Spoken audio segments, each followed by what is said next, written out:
langsung aja. Ini ada teks pertama buat soal nomor 1 sampai 4. Kita langsung fokus ke pertanyaannya ya.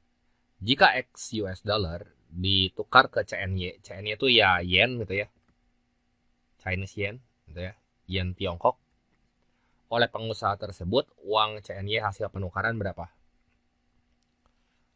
Nah, di sini ya nilai tukar dolar Amerika ke yen Tiongkok adalah 1 USD sama dengan 7 yen ya. Dengan biaya sebesar 2 dolar untuk setiap transaksi penukaran. Jadi kalimat ini cukup untuk menjawab soal nomor 1 ya. Nah, kan di sini kita dikasih tahu 1 dolar itu sama dengan 7 yen ya. Nah, tapi ada biaya administrasi tuh. Ya biaya 2 dolar kayak pajaknya gitu. Nah, kalau kita punya XUSD, ini masih dalam satuan USD. Berarti ya ini sama aja kayak dipotong 2 dolar gitu ya. Ini yang akan diterima oleh si pengusaha tersebut kalau ditukerin ke yen. Nah, berarti kalau 1 USD 7 yen, ya ini tinggal kita kaliin 7. Nah, ini CNY yang diterima ya. Sama dengan CNY-nya. Ya udah kita tulis aja, jadi CNY-nya berapa nih? Ya ini tinggal kita kaliin, ini gampang ya, nggak susah. 7 kali X, 7X dikurangin 14 gitu ya. Kan 2 kali 7 nih. Jadi soal nomor 1, ini jawabannya yang C ya. Soal nomor 2,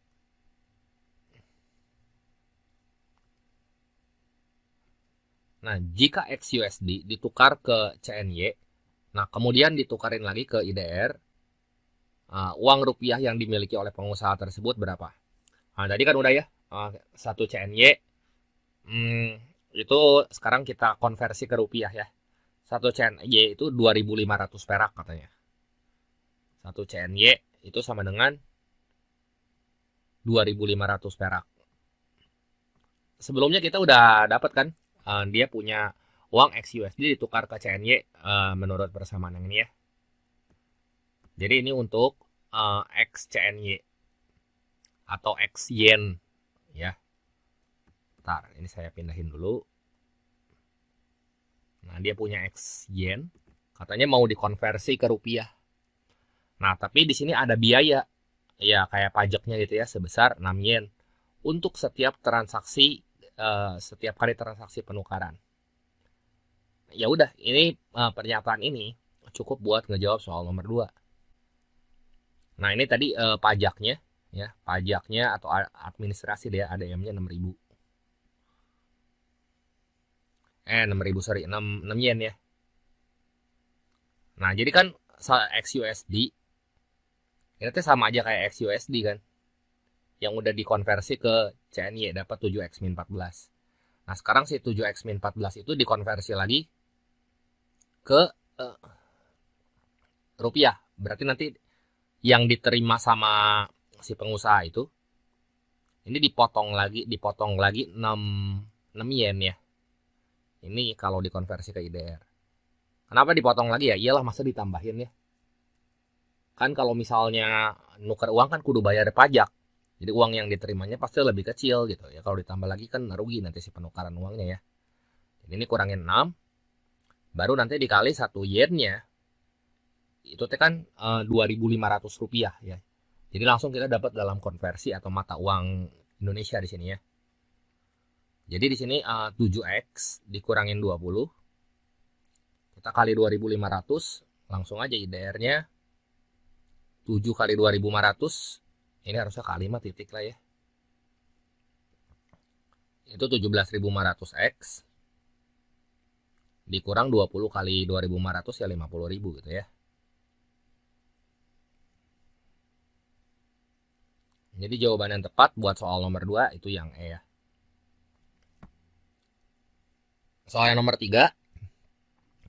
Nah, semua USD yang dimiliki pengusaha ditukar ke CNY dan selama di Tiongkok ia menghabiskan 5.000 CNY. Oke. Dia menghabiskan 5.000 CNY. Jadi ceritanya di sini dia tukerin dulu nih ke USD ya. Nah, tadi kan 1 USD 7 CNY dengan biaya sebesar $2 untuk setiap transaksi penukaran. Jadi kalau dia punya 5.000 CNY ya. Nah, di sini berarti dia menghabiskan 5.000 CNY, sorry. Ini pernyataan ketiga nih yang cukup ya. Seorang pengusaha asal Amerika ini berkunjung ke Tiongkok. Oke, untuk perjalanan bisnis, kemudian melanjutkan perjalanan ke Indonesia dengan membawa uang sebesar $5.000. Jadi awalnya ada $5.000 nih. Ya, jadi dari dolar dikonversi ke CNY ya. Di USD ke CNY gitu ya. Baru nanti ke IDR. Nah, awalnya dia punya $5.000 kan.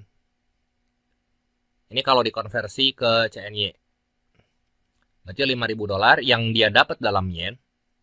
Berarti nanti harus kurangin $2. Kenapa? Karena di sini ada biaya transaksi. Biaya penukaran. Nanti baru kita kaliin sama 7 CNY. Gitu ya. Nah, jadi berapa nih? Ini 5.000 dikurangi 2. Aduh, ini males banget hitungnya ya. Oke, awalnya terus udah gitu dia pakai 5.000 CNY ya. Pakai 5.000 CNY. Nah, ini jadi dia punya segini ya CNY-nya. Nah, terus jadi sisanya berapa nih? Nah, katanya sisa uangnya dia tukerin lagi ke rupiah di Tiongkok ya. Jadi 5.000 dikurangi gini aja ya. Coba kita hitungnya biar gampang. 5.000 dikurangi 14 terus dikurangin 5.000 gitu ya. 5.000 kurangi 14. Sorry, kok kurangi 14 gini ya. 5.000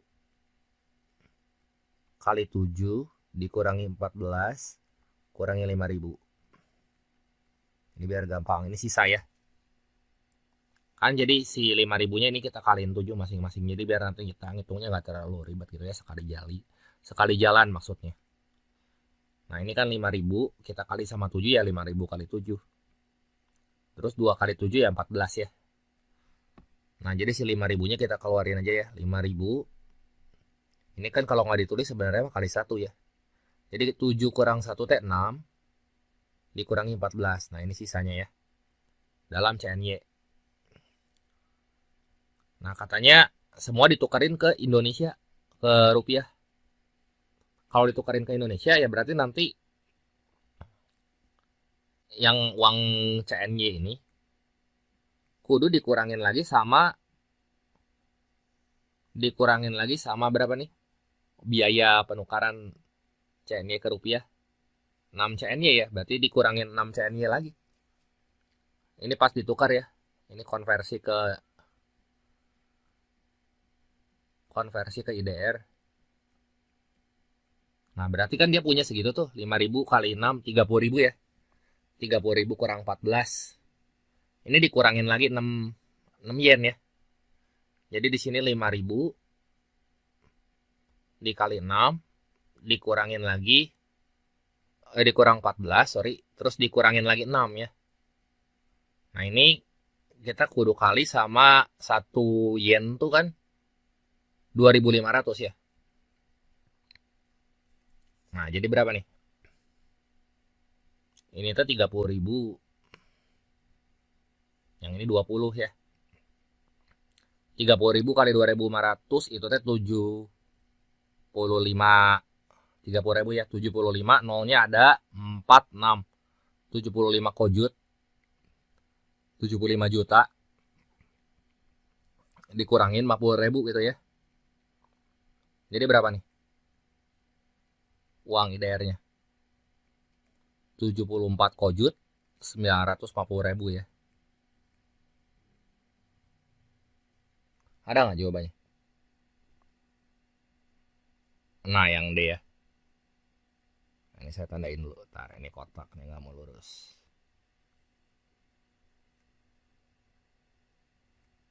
Lanjut lagi ke soal berikutnya. Nah, selama perjalanan bisnis di Tiongkok, ternyata semua pengeluaran Ditanggung rekan bisnisnya, sehingga uang yen Tiongkok yang ditukarkannya tetap utuh ya. Ini uang yen yang ditukarkannya tetap utuh. Jika YCNY yang dimiliki pengusaha tersebut ditukar ke IDR, jadi awalnya punya YCNY gitu ya. Nah, dikonversi ke IDR. Dapat berapa tuh? Berarti Y kita kurangin biaya administrasi, ini kan 1 CNY 2.500 dengan biaya sebesar 6 CNY. Berarti kurangin 6 nih yang diterimanya ya. Terus kali 2.500, udah sih ini begini aja. Malah lebih susah yang nomor 3 tadi ya. Jadi berapa? Uang IDR-nya. 2.500 Y dikurangin 15.000 gitu. Ada nggak? Tuh yang E ya. Nah, ini uang Indonesia yang dia punya. Ya, bentar ini. Jelas ya? Nah, soal nomor 5 sampai nomor 8 ini kita pakai teks yang kedua. Ceritanya gini, perusahaan penyewaan alat pesta memiliki beberapa meja yang bentuknya persegi gitu ya. Katanya 4 kursi diletakkan mengelilingi satu meja persegi. Nah, kalau misalnya 2 meja persegi disatukan, dapat diletakkan 6 kursi mengelilinginya. Jadi kalau 2 meja ya. Kalau 1 meja ya, ini meja. Ini mejanya, kalau 1 ini kursinya ada 4. Sekarang kalau mejanya 2, itu teh berarti kursinya 6. Terus kalau mejanya 3, jika 3 meja persegi disatukan secara memanjang, dapat diletakkan 8 kursi mengelilinginya. Kalau mejanya 3, 8. Jadi kayak ginilah ilustrasinya, saya udah bikin gambarnya ya. Sorry. Nih, kalau 1 meja ya, kebayang nggak? Ini 1 meja, itu kursinya ada 4. 1, 2, 3, 4 ya. Nah, kalau misalnya 2 meja ya, 2 meja berarti kayak gini. Ini 2 meja deh. Nah, 2 meja berarti katanya bakal ada 6. Saya geser dulu ya. Ada 6 kursi. Kursinya yang ini. 1, 2, 3, 4, 5, 6. Terus kalau 3 meja, 1 gitu ya, 2, 3. Pas ya 3 meja ya. Nah, ini mah ilustrasi aja ya, gambar doang. Aduh, nggak lurus tuh. Nah, ini saya lurusin dulu ya. Itu teh 8 kursi yang mengelilinginya. 1, 2, 3, 4, 5, 6, 7, 8. Nah, ini berarti UN-nya gimana? Coba pakai opsi A ya. Pakai opsi A. Kalau kita masukin N-nya 1. Ini kan N tuh banyak mejanya tuh. N meja ya. Kalau N-nya 1. Berarti UN-nya itu 4 N-2. 4 kali 1 dikurang 2. Nah, ini kan nggak sama dengan 4. Harusnya ya kalau misalnya 1 meja gini, isinya 4 kursi. Jadi opsi A mah udah salah ya. Ini salah. Opsi B oke. Yang pertama 4 meja masuk. Coba kalau N-nya sama dengan 2 ya. UN-nya berapa? 4 dikali 2. Ini nggak sama dengan 6 kan? Kalau misalnya N-nya 2. Ya kalau N-nya 2 kan, ini N-nya 2 ya, si kursinya tuh kudu ada 6 biji gitu ya. Udah coba aja, ini opsi yang C ya. Yang C kalau 2N plus 2, berarti kalau N-nya, saya pakai N-nya 2 aja ya. Kalau N-nya 2, UN-nya berapa? 2N plus 2, berarti 2 kali 2, itu teh 4, tambah 2, oke, sama dengan 6. Ini kalau N-nya 2 ya. Nah, sekarang kalau N-nya 3. Kalau dia 8 aja jumlahnya. Berarti ya udah pasti ini jawabannya gitu ya. Pasti pasti 2N plus 2. Jadi kita coba-coba sih pilihannya. 2 dikali 3 teh 6, tambah 2, 8. Bener nggak 8? Bener kan, ini kan kalau misalnya 3 meja disatuin panjang kayak gini. Ya udah, berarti itu teh 2N plus 2 jumlah kursinya. Ya. Jadi jawaban yang tepat mah di sini pasti yang C gitu ya. Ini saya tulis dulu aja si rumus yang dipakai ya. Ini tadi meja sama kursinya ya. Ini saya tandain dulu. 2, 3, 4. Jadi UN-nya di sini dengan N-nya itu jumlah meja ya. N meja nih. Sama dengan 2N plus 2. Kenapa saya tulis gini? Biar bisa ngejawab soal-soal berikutnya. Biasanya ini kepake lagi nih. Tapi kita nggak tahu. Coba nanti kita cek aja ya. Ini soal, sorry. Oh ini malah ngegedein kursinya. Maksud saya mau copy ini ya. Ngegedein si tulisan saya. Saya mau copy ini. Lanjut ke soal nomor 6. Nah, jika 15 meja disatukan secara memanjang. Jumlah kursi yang mengelilingi meja 34. Coba pernyataan 1 ya. Ini kan secara memanjang berarti N-nya kita ganti sama 15 tuh.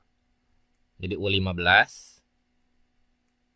sama dengan 2 dikali 15 tambah 2. Ini 32 kan? Nggak sama dengan 34. Jadi pernyataan 1 mah udah pasti salah nih. Ini salah. Coba pernyataan kedua. Jika setiap kursi katanya memiliki 4 kaki. Setiap kursi memiliki 4 kaki. Jumlah kaki kursi ketika 24 meja disusun secara memanjang adalah 200. Berarti di sini U24. Coba. 24 meja ya. U24-nya kita hitung dulu. Banyak kursinya. 2 dikali N-nya ganti sama 24 ya. Ini tinggal N-nya aja yang diubah-ubah tuh kayak gini. Tambah 2. 48 tambah 2, 50. Banyak kursi misalnya K aja gitu ya. 50 kali 4. Nah ini 200. Nah ini mah benar ya. Jadi ini benar. Pernyataan yang ketiga.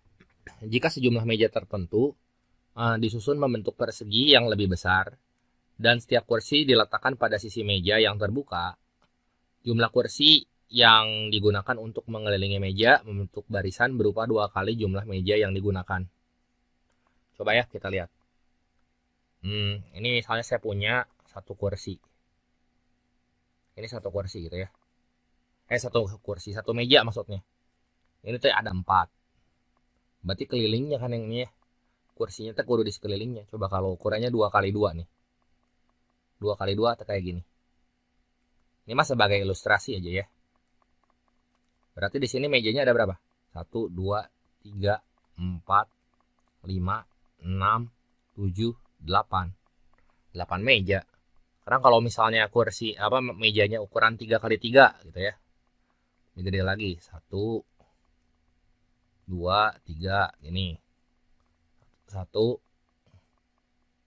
2, 3. Nah, misalnya gini ya. Berapa nih si bangkunya? Tuh 2, 3, 4, 5, 6, 7, 8, 9, 10, 11, 12. Harusnya di sini ya.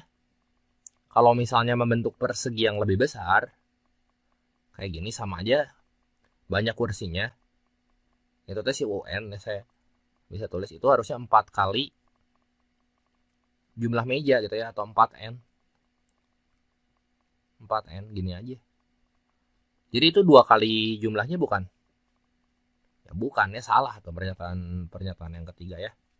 Bentar, ini saya garisin dulu. Pernyataan ketiga ini salah ya. Jadi urutan jawabannya di sini apa tuh? Salah, benar, salah, SBS ya. Saya tulis dulu ya. Ini urutan jawabannya. Berarti SBS.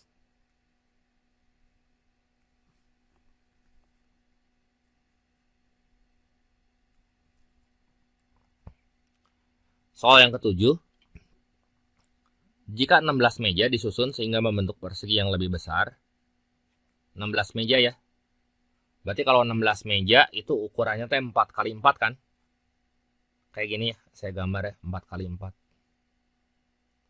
Nah, ini saya bagi aja. Jadi ada berapa tuh? Si kursinya ya, 16 meja kan di satu ini. Ya, kita gambar aja deh ya, supaya kebayang. Nah, ini 16 meja ceritanya. Kayak anggap aja itu lurus lah ya. Supaya simetris saya pindahin sedikit si ininya. Garisnya. Eits, nggak mauan ya. Nah, gini ya. Ya itu anggaplah meja berbentuk persegi gini. Kalau mau dirapiin lagi oke lah. Tapi repot ya saya ngerapiin lagi gini ya. Si panahnya loncat-loncatan. Nah, di sini ada berapa nih? Tuh 2, 3, 4, 5, 6, 7, 8, 9, 10, 11, 12, 13, 14, 15, 16. Nah, di sini ada 16 meja nih. 16 kursi. Ya. Nah, terus selisih jumlah kursi ketika meja disusun secara memanjang dan membentuk persegi yang lebih besar. Nah, kalau tadi memanjang, itu teh rumusnya apa? Memanjang tuh kayak gini.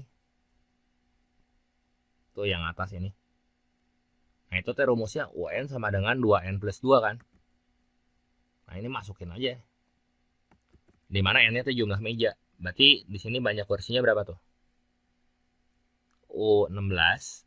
Ini teh sama dengan 2 kali 16 tambah 2. Nah, ini banyak kursinya. 34 kursi kan. Nah, berarti si selisihnya gimana tuh? Ya, selisihnya mah tinggal kita kurangin aja yang besar, kurangin yang kecil ya. Jadi selisihnya itu teh sama dengan 34 dikurangin 16. Ya 18 kursi ya.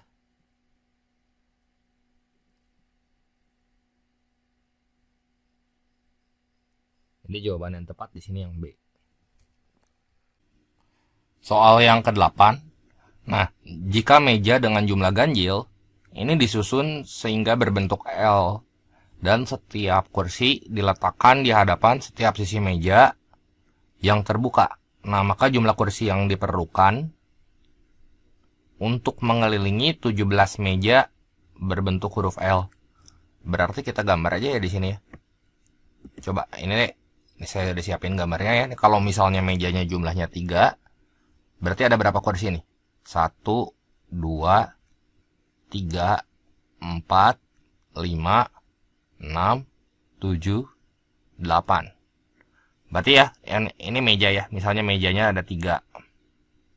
Ini teh si kursinya 8. Sekarang kalau mejanya ada 5 ya.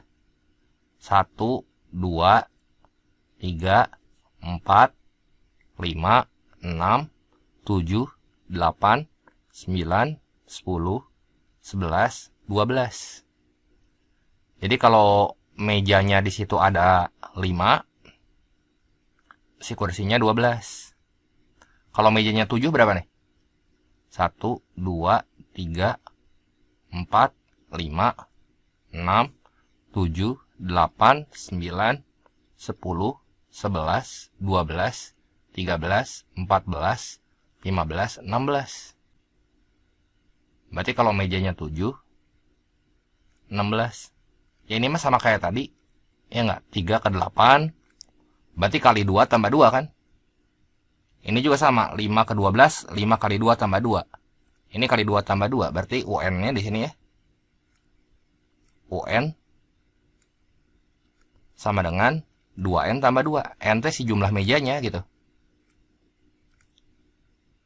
Persis tadi kalau si mejanya ditekuk bentuknya huruf L gini.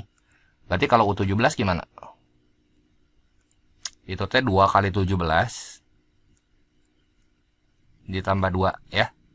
34 ditambah 2 itu teh hasilnya 36 ya. Jadi opsi yang tepat di sini yang D ya.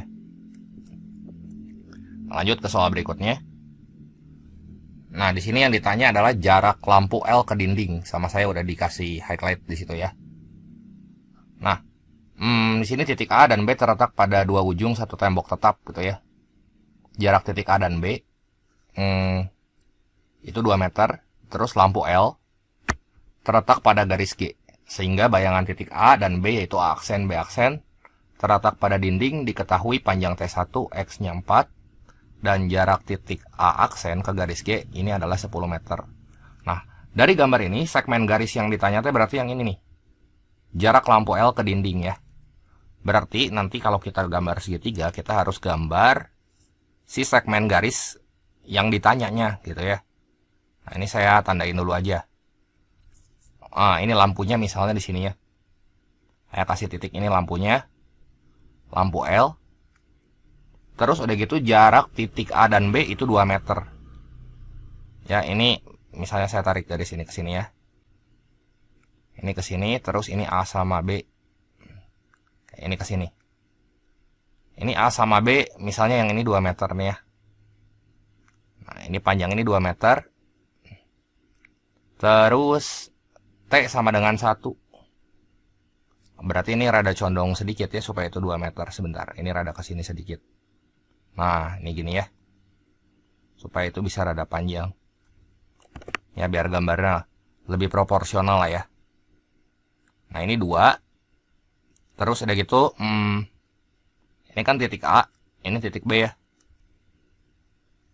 Ini A, ini B. Yang ditanyanya tuh segmen garis yang ini ya, L ke bawah tuh. L ke L aksen. Nah, kita lengkapin dulu apa tuh yang dikasih tahu. Nah, terus di sini T-nya itu 1 ya. Nah, ini 1 nih segini.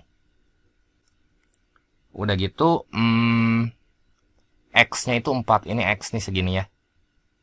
Nah, ini X segini. Nah, ini 4. Terus udah gitu ini kan B aksen. Ya. Bentar. Ini A aksen. Jarak titik A aksen ke garis G itu adalah 10 meter. Ini garis G kan. Nah, ini jaraknya tuh 10 meter katanya. Berarti segini 10. Ya. Nah, kalau gitu mah ya udah aja. Kalau itu 10 berarti segini teh selisihnya kan sisanya nih yang saya gambar pakai garis hijau ya. Segini berarti 6 dong. Ya kan? Nah, ini saya copy aja lah di gambarnya, bisa perlu buat ngerjawab soal berikutnya. Nah, kita lihat ya. Yang ditanya ini L. Misalnya si L ini tuh X gitu. Berarti segitiga yang mana nih yang sebangun? Yang gampang aja kita lihat. Ini ya, yang ukurannya sedang. Nih, saya warnain aja. Ini. Itu teh sebangun sama segitiga yang gede pisan.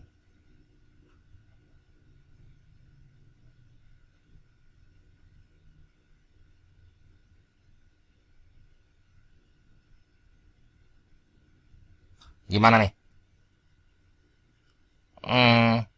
Segitiga yang kuning ya, itu teh punya alas 6. Kalau segitiga yang besar, itu teh alasnya yang ini ya, panjangnya 10 tuh, 6 sama 4. Ya, ini 6 berarti sebanding sama 10. Terus kalau segitiga yang kuning, itu teh punya tinggi, ya. Lihat gerak ini kan 1, ini 2. Ya enggak? Nah, ini 2 segini tuh. Jadi 1 tambah 2, ya 3 meter kan? Tinggi yang ini nih. Saya kasih segmen garis warna hijau aja nih. Tuh. Nah. Berarti kalau yang kecil, yang besar, itu X. Ya udah sih ini, tinggal dicoret aja. 2, nanti X-nya kita dapat 10 bagi 2 ya 5 ya. Ada nggak jawabannya? Ini yang A ya. Lanjut lagi ke soal berikutnya. Panjang bayangan benda AB dapat dihitung menggunakan dengan menentukan jarak A aksen B aksen. Oke. Di sini panjang A aksen B aksennya berapa?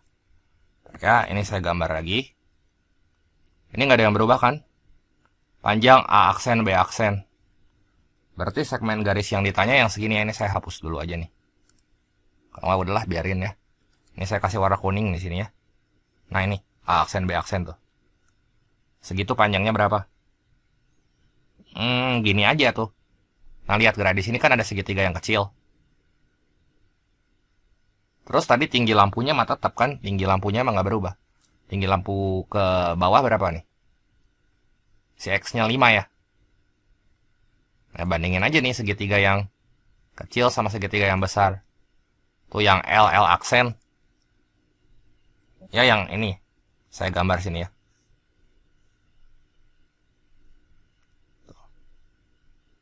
Ini kan yang B. Ini B aksen. Ya ini L. Ini L aksen gitu. Nah ini yang saya kuningin. Misalnya ini apa? C gitu ya. B ke C 1. Terus ini 5. Terus ini 4. Yang ini berapa?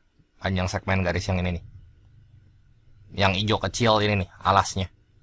Itu tuh harus kita cari dulu yang ini. X aja misal ya. Jadi kalau segitiga kecil mah di sini alasnya tuh X. Segitiga besar itu X tambah 4. Kalau segitiga yang kecil itu teh tingginya 1. Segitiga yang besar itu teh tingginya 5 itu ya. Ya udah nanti tinggal kita kaliin di sini. Jadi 5X itu teh sama dengan X tambah 4. Jadi X-nya berapa nih?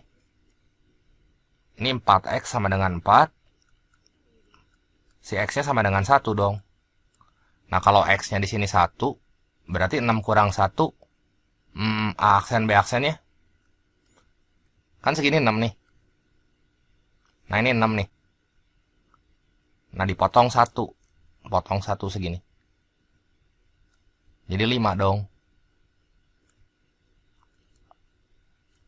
5 juga jawabannya. Ada nggak? Itu ada tuh ya. Yang C ya.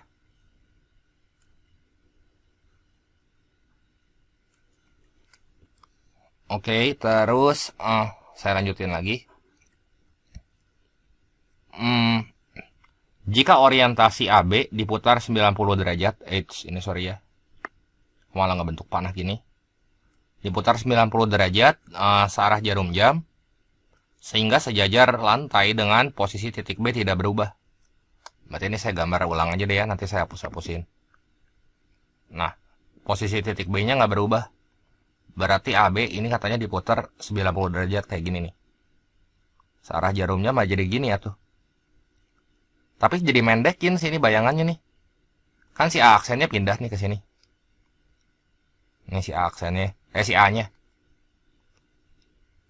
Nah diputar 90 derajat gitu sana. Ya. Bentar ya. Ini berarti berubah dong sini. Tuh jadi tambah pendek. Apalagi yang ditanya coba. Ini saya hapus dulu aja nih ya. Masih aksennya jadi ngegeser ke sini. Maka panjang bayangan benda AB. Panjang bayangan benda AB. Panjang bayangan benda AB. Ya si AB aksen yang ini nih. Ini yang ditanya.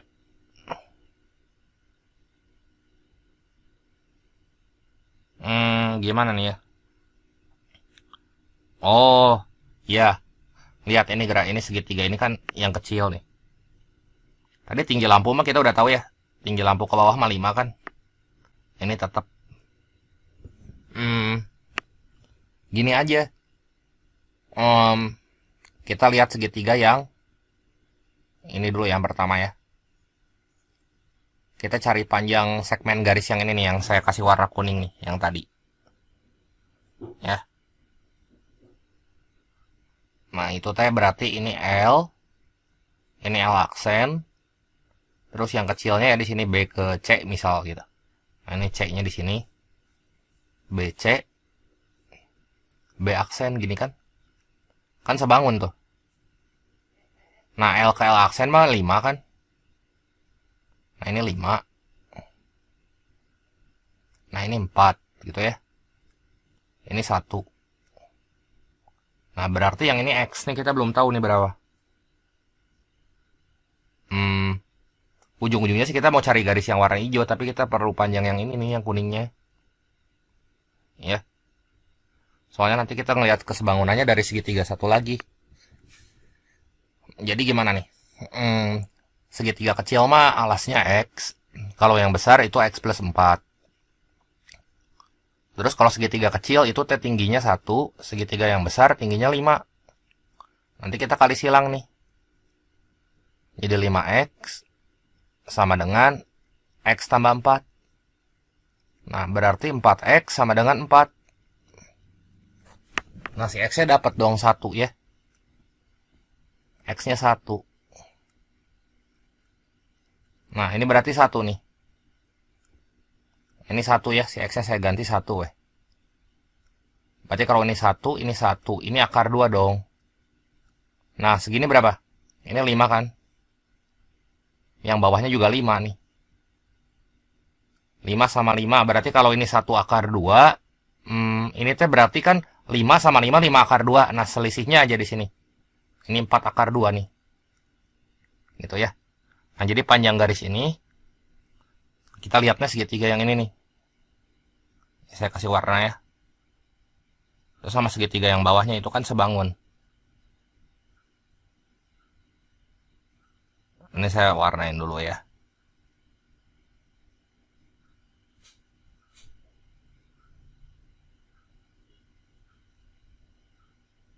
Ini sebangun sama segitiga yang di bawah yang gede.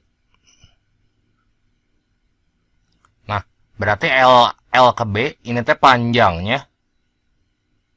Yang ini ya, saya kasih segmen garis warna biru. Itu 4 akar 2 kan.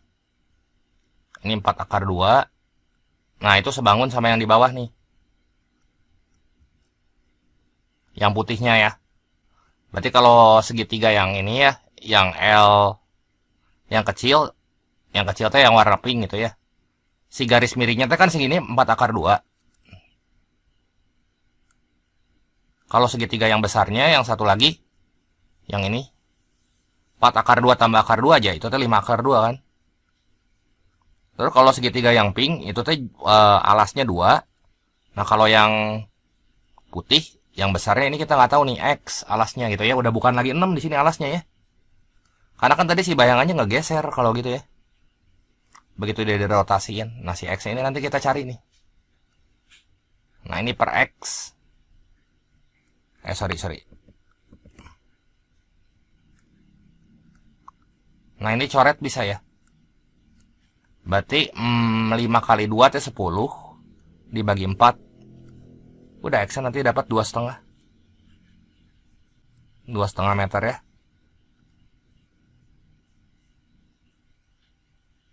Berarti jawaban yang tepat ini yang B ya. Kita lanjut lagi ke soal berikutnya. Nah, ini jarak lampu L ke dinding katanya diubah jadi 11 meter. Ntar ya, ini saya gambar lagi. Oke, ini katanya 11 meter. Saya tandain dulu deh ya. Terus, kalau itu 11 meter, bentar, yang ini mau nggak berubah kan? 2 sama 1 itu. Oh iya, yang ditanya di sini jarak lampu ke titik A aksen, berarti segmen garis yang ditanya itu teh segmen garis yang ini. Oh ya, gampang lah ya kayak gitu mah ya. Ini teh nggak akan jadi 6 meter ya kalau misalnya dia digeser. Nah, lihatnya gini gerak. Ya, ini saya tarik garis yang ini. Ya, ini segitiga yang ini teh sebangun sama yang di bawah. Ini saya kasih warna biru ya.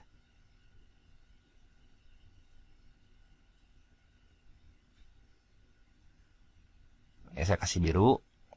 Nah, berarti berapa tuh? Itu teh alasnya jadi tetap 4, ya kan? Terus panjang ini 2 sama 1, 3, artinya segini ya. Segini. Ini yang ini. Itu teh panjangnya 7 ya. 4 dikurang 11 dikurangi 3, sorry 8 ya. Kan 11 teh panjangnya segini nih. Ini 11 teh panjangnya. Ya. Berarti ini kan siku-siku nih. 8 sama 4. Akar 64 tambah 16 sisi miringnya aja. Ini berarti akar 80 kan. Ya, akar 80 nih. Nah, itu sebangun sama yang di bawahnya nih. Sebangun sama yang kuning.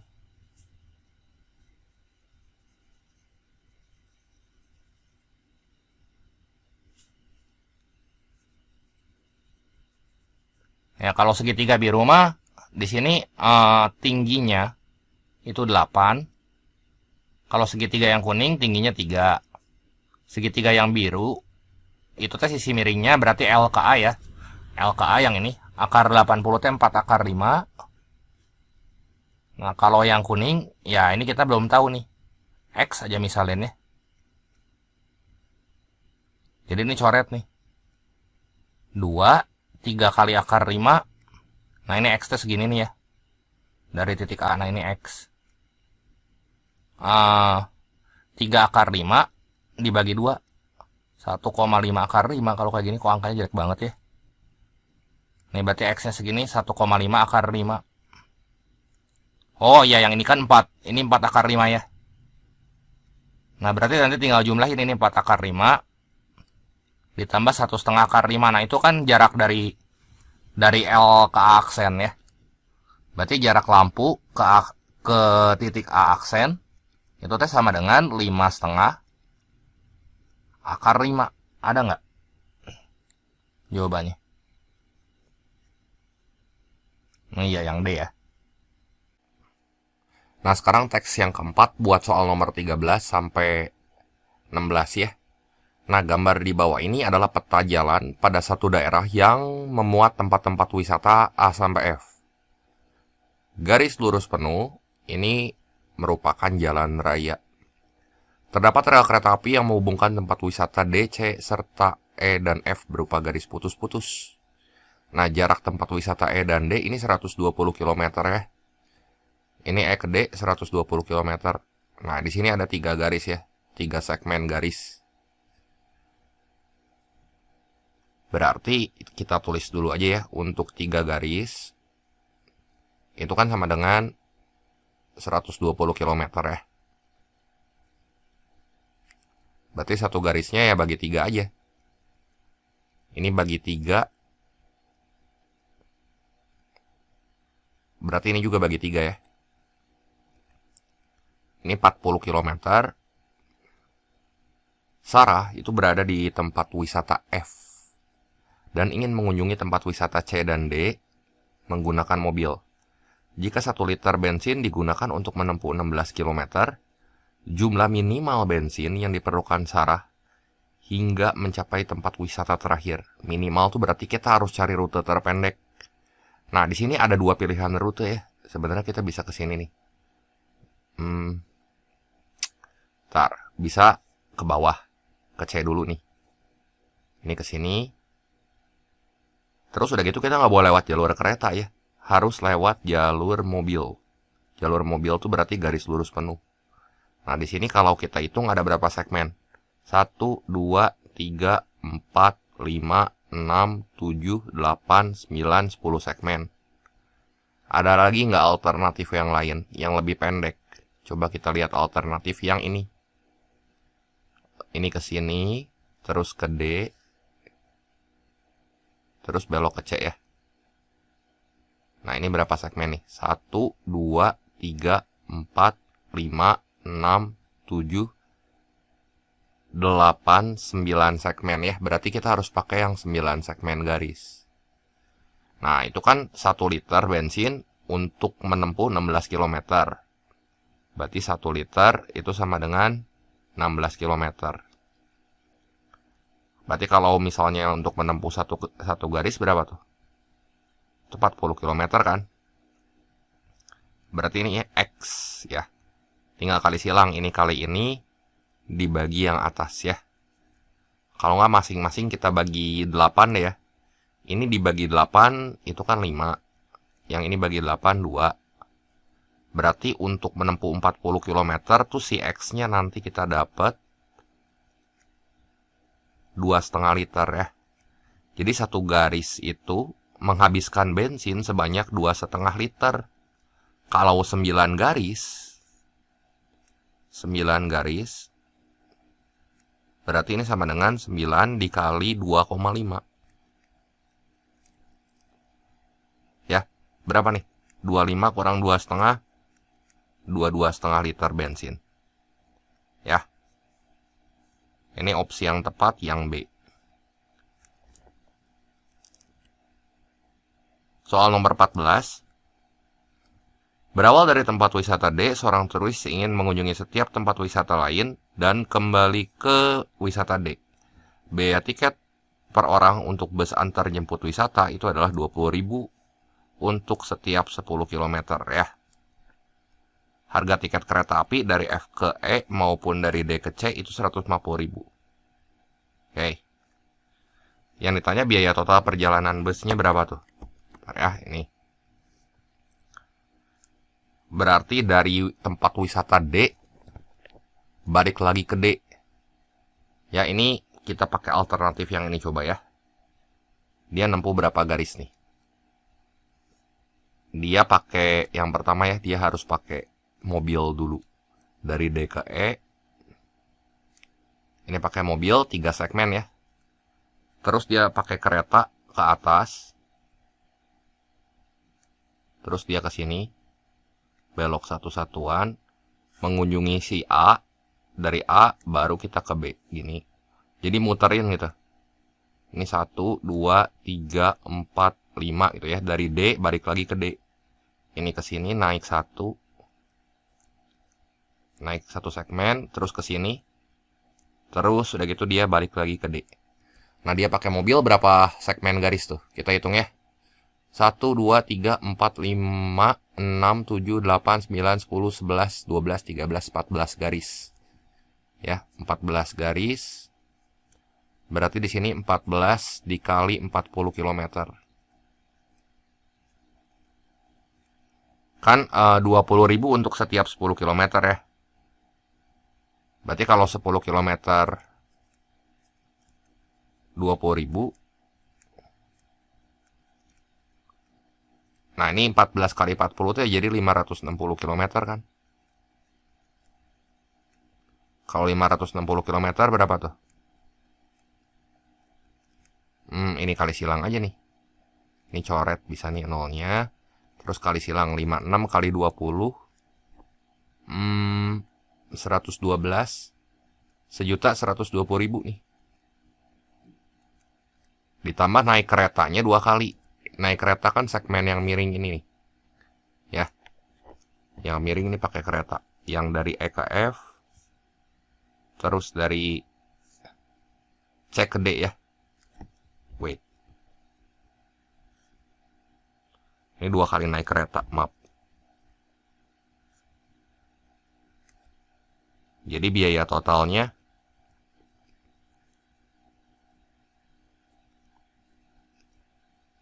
untuk bus itu 1.120.000 ditambah 2 kali naik kereta tuh 2 kali 150 ya. Nah, ini 300.000 ditambah 1.120.000. Ini kalau kita hitung ya 1.420.000 ya.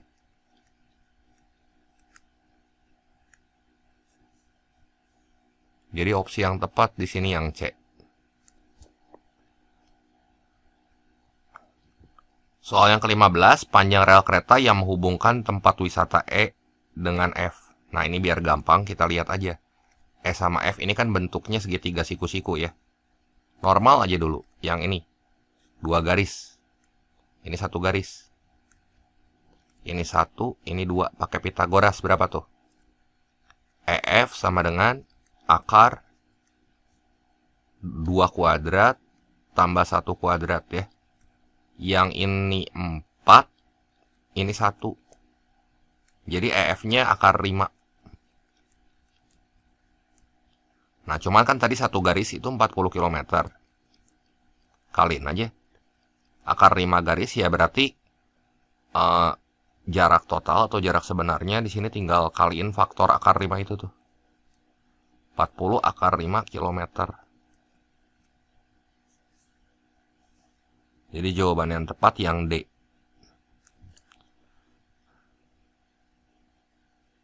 Nah, soal yang ke-16.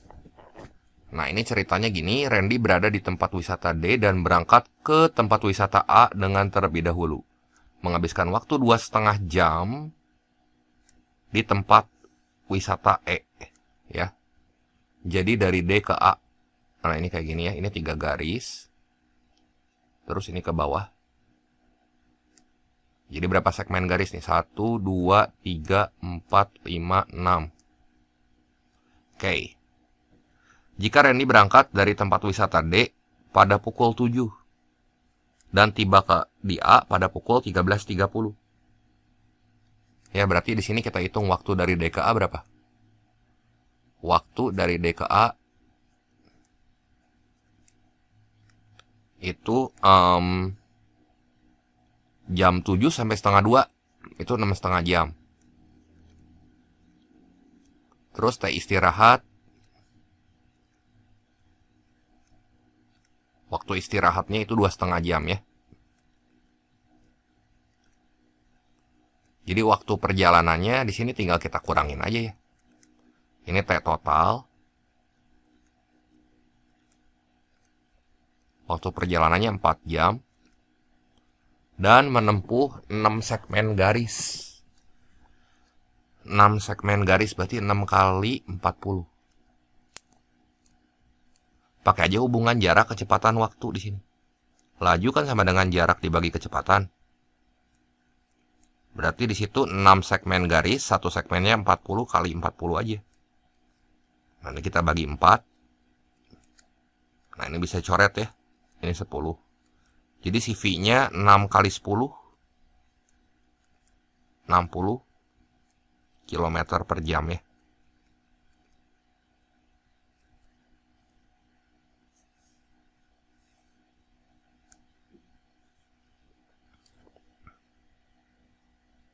Ini ada teks yang kelima buat soal nomor 17 sampai nomor 20. Ceritanya gini ya.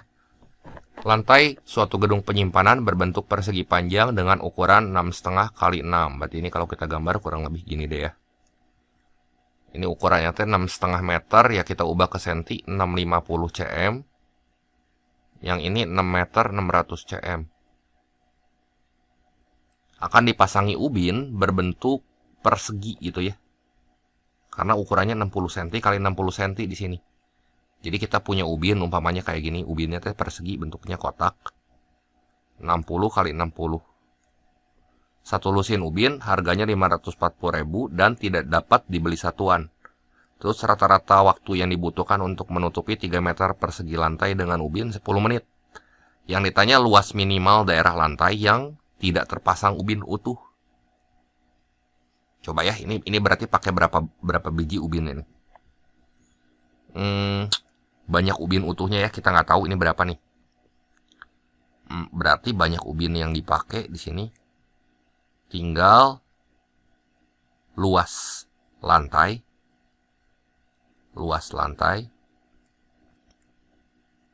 dibagi sama luas ubin gitu. Nah, luas si lantainya berapa? 650 kali 600 kan. Mau dipasangin ubin nih yang ukurannya tuh 60 kali 60. Berarti untuk dimensi panjang di sini 650 dibagi 60. Nah, ini koma nih. Ini bersisa gitu. Kali 600 per 60. Ya. Terus pemotongan ubin itu diperbolehkan di sini.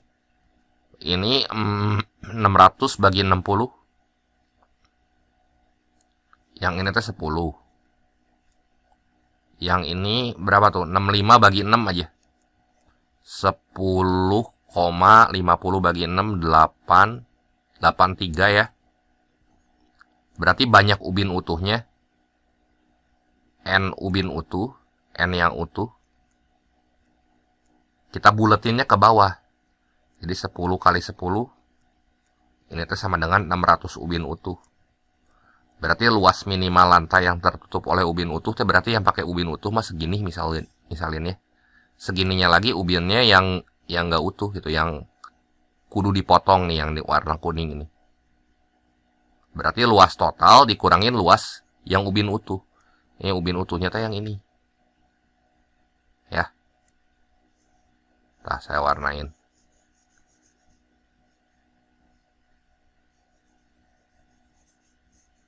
Nah, yang warna biru ini, itu teh ada totalnya 100 biji. Ada 100 biji. Bentuknya persegi aja yang ini. Anggap aja persegi ya.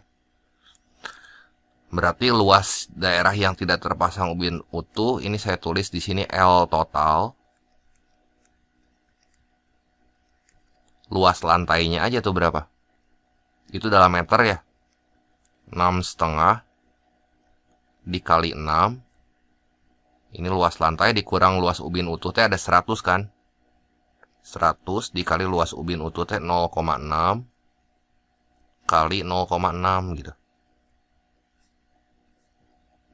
Ini berapa nih? 60. Tar 36 tambah 3, 39. 60 kali 0,6 ini 36. Nah, ini kurangin aja. 39 kurangi 36, luas totalnya 3 ya.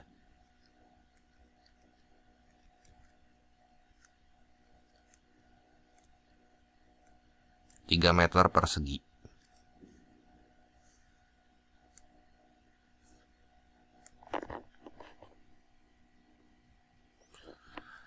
Soal nomor 18, biaya minimal yang diperlukan untuk membeli ubin yang dapat menutupi seluruh lantai. Nah, berarti biaya minimalnya berapa tadi? Ini kan kita udah hitung nih. Banyak ubinnya ya. N utuhnya segini. Cuman kita kan mau nutupin si bagian yang warna kuningnya sama ubin yang warna biru ya. Jadi istilahnya bakal ada ubin yang dipotong. Karena di sini kan dikasih tahu nih pemotongan ubin teh diperbolehkan. Nah, tadi itu butuh berapa ubin ya? Kita nggak butuh ubin utuh di sini. Kita butuhnya banyak ubin. 10,83 kali 10. Berarti 100,83. Kan nggak mungkin ubin mah koma ya. 108,3 kita buletin ke atas. Ini kan awalnya 108,3. Kalau dibuletin ke atas, ini teh bakal jadi 109 ubin. Ya. 109 ubin. Nah, dibelinya teh lusinan.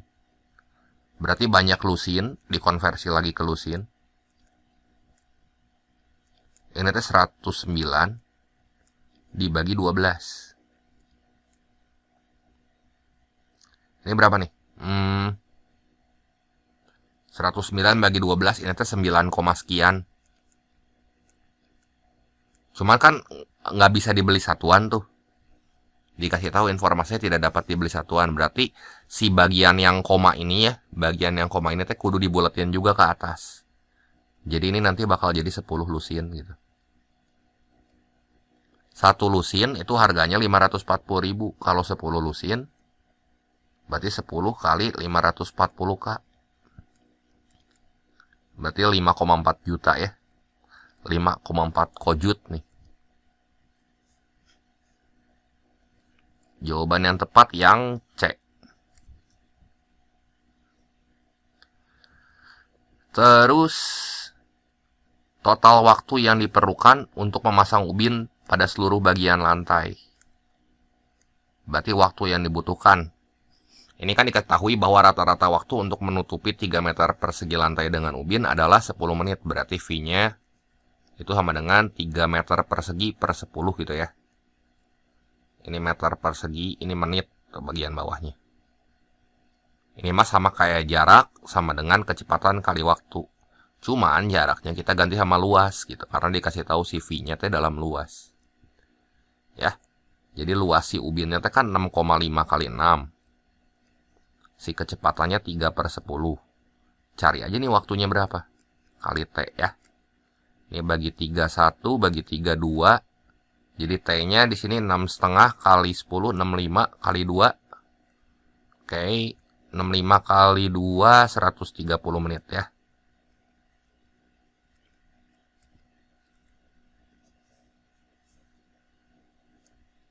Ini 130.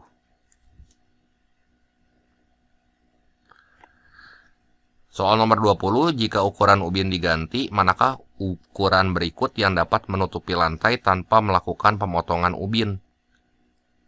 Nah, tadi kan si luas lantainya mah udah dikasih tahu 6,5 meter kali 6 ya.